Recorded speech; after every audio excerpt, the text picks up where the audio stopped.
Le malheur, c'est comme le mariage, on croit qu'on choisit et puis on est choisi. Rien ne ressemble tant au malheur que la solitude. Ce qui nous chagrine, dans un malheur, ce n'est pas tant le malheur que la pensée de telle ou telle circonstance qui, changée, eût pu nous l'épargner. Tout humain dont le bonheur dépend des décisions d'autrui peut se préparer à être malheureux. Presque tous les malheurs de la vie viennent des fausses idées que nous avons sur ce qui nous arrive. Le talent suprême consiste à exposer son malheur avec humour. C'est au malheur à juger du malheur.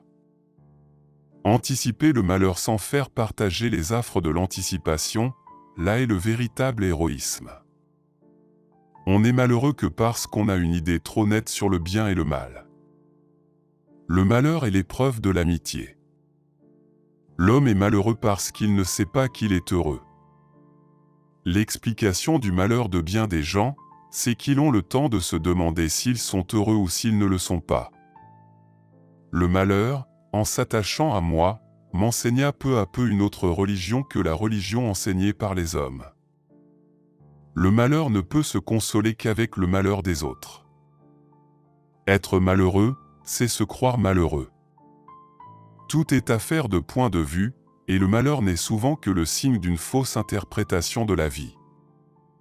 Rien ne grise comme le vin du malheur. Le malheur est un marchepied pour le génie, une piscine pour le chrétien, un trésor pour l'homme habilé, pour les faibles, un abîme. Le malheur a cela de bon qu'il nous apprend à connaître nos vrais amis. Les malheurs des autres nous sont indifférents, à moins qu'ils nous fassent plaisir. On se console souvent d'être malheureux par un certain plaisir qu'on trouve à l'apparaître. C'est une espèce de bonheur, de connaître jusqu'à quel point on peut être malheureux. Ma vie est une somme de terribles malheurs dont la plupart ne sont jamais arrivés. Gardez-vous de demander du temps, le malheur n'en accorde jamais. Les tragédies des autres sont toujours d'une banalité désespérante. Le souvenir des maux passés produit l'allégresse. Pour n'être point malheureux, suivez le chemin qu'enseignent la prudence et la raison. Il est des malheurs comme des vices dont on rougit d'autant moins qu'on les partage avec plus de monde. Je ne puis pas encore m'expliquer aujourd'hui, à 52 ans, la disposition au malheur que me donne le dimanche. Le prétexte ordinaire de ceux qui font le malheur des autres est qu'ils veulent leur bien. Nous querellons les malheureux pour nous dispenser de les plaindre. Les malheureux sont ingrats, cela fait partie de leur malheur. Il est doux de se croire malheureux quand on n'est qu'ennuyé. Il n'y a pas d'homme plus malheureux que celui chez qui l'indécision est une habitude. Gémir sur un malheur passé, c'est le plus sûr moyen d'en attirer un autre. Ne révèle pas aux autres le malheur qui te frappe. Pindare. Votre malheur ne vient pas des circonstances de votre vie, mais du conditionnement de votre esprit. La cause première du malheur n'est jamais la situation, mais vos pensées à son sujet. Le malheur ne s'admet point.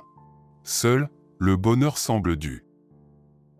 Vivre les malheurs d'avance, c'est les subir deux fois.